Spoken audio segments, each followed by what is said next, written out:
Habang charge mo ang cellphone bigla kang nakuryente. Hindi mo inaasahan na madyay gising ang isang sistema ng pagkopya ng lahat. Kailangan lamang magkaroon ng enerhiya. At maaari nang makopya ang iba-ibang bagay. Kaya naisip mong ibigay ang sistema sa estado. Upang makopya ang mga high-tech tulad ng lithography machine. Sa sandaling iyon gusto mo munang subukan ang pagkopya ng ginto. Ngunit sinabi ng sistema na kulang ang energy points. Hindi maaaring makopya. Kailangang makuryente upang makakuha ng enerhiya. Nag-alangan ka dahil sa kuryente. Ngunit kung hindi mo susubukan, hindi ka rin mapalagay. Sa susunod na segundo wala kang naramdaman. Nagsimulang tumaas ang energy reserve sa interface ng sistema. Pagkalipas ng 5 hanggang 6 na minuto, umabot sa 100 points ang energy reserve. Sinubukan mong kopyahin ang mga simpleng bagay tulad ng ballpen. Napansin mong kailangan lamang ng 001 energy points. At para yumaman, ang pinakamabilis na naisip mo ay ang pagkopya ng ginto. Kaya agad kang umutang ng 20,000 isa sa online loan. Kinabukasan pumunta ka sa tindahan ng ginto. May nakita kang isang pulse Aries sa counter. Nagkakahalaga ito ng 18,000. Pasok sa budget mo, kaya agad mo itong binili. Pagbalik sa inuupahang silid, isinara mo ang pinto, isinara ang kurtina. Naghanda kang simulan ng pagkopya ng pulse Aries. Ngunit ipinakita ng sistema na kailangan ng 380 energy points ang gintong pulse Aries. Kaya nag-charge ka ulit sandali. Umabot sa 400 points ang enerhiya. Kinuha mo ang pulse Aries. Tahimik mong binigkas ang sistemang kopyahin. Sa susunod na segundo sa mesa sa harap mo, lumabas ang isang eksaktong kaparehong pulse Aries. Haha, nagtagumpay. Napakaganda, hindi mo na mapigilan ang matinding saya sa loob mo. Parang nakita mo ang sarili mong umaabot sa rurok ng buhay. Pinipigilan mo ang kasabikan sa puso mo.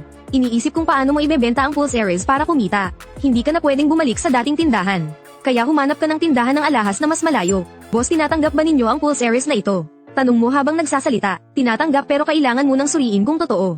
Ang may-ari ng tindahan ay isang tusong lalaking nasa gitnang edad. Pagkatapos tanggapin ang pulse Aries, kumuha siya ng profesional na gamit at sinuri ng mabuti. Pagkatapos ay tinimbang, mahigit 40 gramo. Ang presyong pangbili ngayon ay 415 bawat gramo. Sa kabuuan ay 16,600. Tumango ka bilang pagsang-ayon. Ayon sa patakaran, kailangan ng resibo para may proseso. Hindi ko agad mahanap ang resibo. Talagang kailangan ko ng pera ngayon. Kung ganun hanggang 400 na lang ang kwenta. Ito na ang presyo. Sadyang kunwari kang nag-isip ng matagal. At saka ka nag-atubiling pumayag. Pero sa loob mo sobrang saya mo. Ilang daang energy points lang. Katumbas lang ng ilang daang bayad sa kuryente. Ang kapalit ay higit 10,000 pera.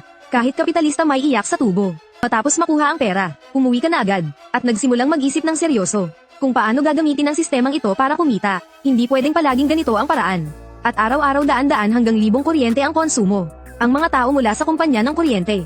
Agad-agad darating para suriin ang metro. Kaya problema rin ngayon ang enerhiya. Ngunit habang ikaw ay nag-aalala, biglang may malakas na kulog sa langit. Isang napakalakas na kidlat ang biglang dumaan. Tinitingnan mo ang madilim na kalangitan sa labas ng bintana. Bigla kang nagkaroon ng ideya. Ang kidlat ay purong libreng napakalaking enerhiya. Isang kidlat ay naglalaman ng 1,000 hanggang 10,000 enerhiya. Ngunit ang ideyang ito ay masyadong mapanganib. Posibleng tuluyan kang mamatay, ngunit nagpasya ka pa rin subukan. Nakatayo ka, hawak ang bakal na may nakataling cable. Sa bubong ng ika-6 na palapag, sa gitna ng malakas na ulan, itinaas mo ng mataas ang bakal. Mahigpit mong kinagat ang ngipin mo. Lumilipas ang oras, segundo bawat segundo. Biglang may malakas na tunog. Isang kidlat mula sa langit. Eksaktong tumama sa bakal na panghatak ng kidlat. Walang dumating na matinding sakit o pamamanhid. Ang buong proseso ay tumagal lamang ng 2 segundo. Nang hamupa ang lahat, dahan-dahan mong iminulat ang mga mata mo. Napabuntong hininga ka dahil buhay ka pa. Binuksan mo ang sistema. Natuklasan mong umabot sa 3,452 ang energy reserve. Sapat ito para makopya ang 9 na pulse Aries. Ngunit pakiramdam mo ay kulang pa. Kaya sumigaw ka sa langit. Langit, bigyan mo pa ako ng ilang kidlat. Bilisan mo at tamaan mo ako. Parang sinagot ng langit ang hiling mo. Muling bumagsak ang kidlat. Pagkatapos ay tinamaan ka ng kabuuang 3 beses. Umabot sa 26,500 ang kabuuang energy points. Napakasaya mo dahil dito. Sapat ito para makopya ang halos 70 pulse Aries. Pagbalik mo sa loob ng bahay, nagpasya kang kopyahin muna ang 10 pulse Aries para subukan. Sistema kopyahin. Gumalaw ang iyong isipan. Agad lumabas ang 10 pulse Aries. Sa harap mo ngayon, sunod ay ang pagpapalit sa pera. Pinlano mo ang ruta. Palaging nagpapalit ng maliliit na tindahan. Ibinenta mo ang 10 pulse Aries.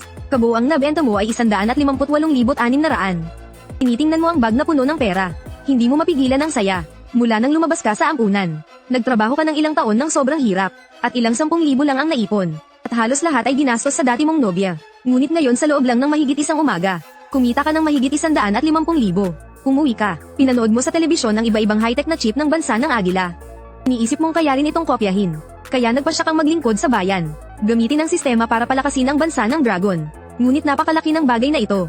Kung paano ito gagawin ng ligtas at epektibo, upang ipaalam ang lihim na ito sa matataas na opisyal, ay isang problema. Matapos mag-isip ng mabuti, nagpasya kang gamitin ang pinakadirektang paraan.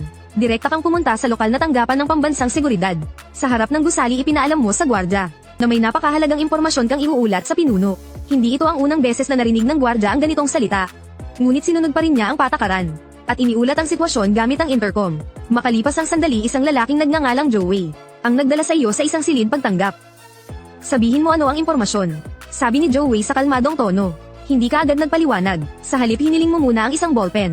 Bahagyang tumaas ang kilay ni Joey, ngunit ibinigay pa rin niya sa iyo ang isang ballpen. Sige, maaari ka na bang magsalita ngayon? Pakiusap, tingnan mong mabuti. Sistema kopyahin. Pagkasabi mo nito sa susunod na segundo, isang kaparehong ballpen ang biglang lumitaw sa hangin. Ang eksenang ito ay biglang nagpalaki sa mga mata ni Joey. Hawak niya ang dalawang ballpen at paulit-ulit na ikinumpara sa ilalim ng ilaw.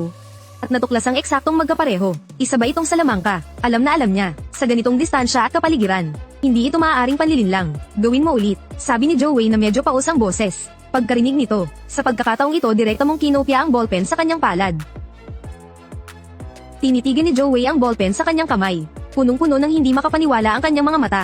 Wala na siyang anumang pagdududa. Agad siyang naglabas ng cellphone at tumawag sa isang numero. Direktor Cheng, may emerhensya. Napakabilis at tensyonado ng kanyang tono. Matapos ibaba ang tawag, isinama ka ni Joey sa isang mas lihim na panloob na silid. Hindi nagtagal, isang kalmadong lalaking nasa gitnang edad ang pumasok.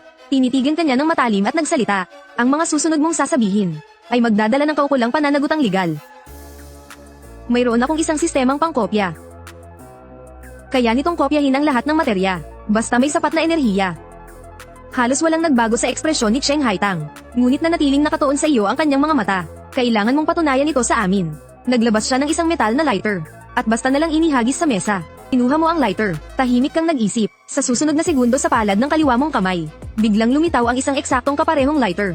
Tinitingnan ni Cheng Haitang ang lighter, at napansing eksaktong magkapareho, pati ang kakaibang gasgas dito ay perpektong nakopya rin. Tumingala siya, at naging lubhang seryoso ang kanyang tingin.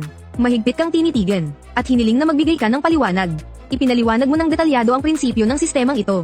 Matapos pakinggan ni Cheng Haitang, may ipinakuha siyang isang high-precision thin film resistor, at ipinakopya sa iyo. Makalipas ang ilang sandali, isang pangalawang eksaktong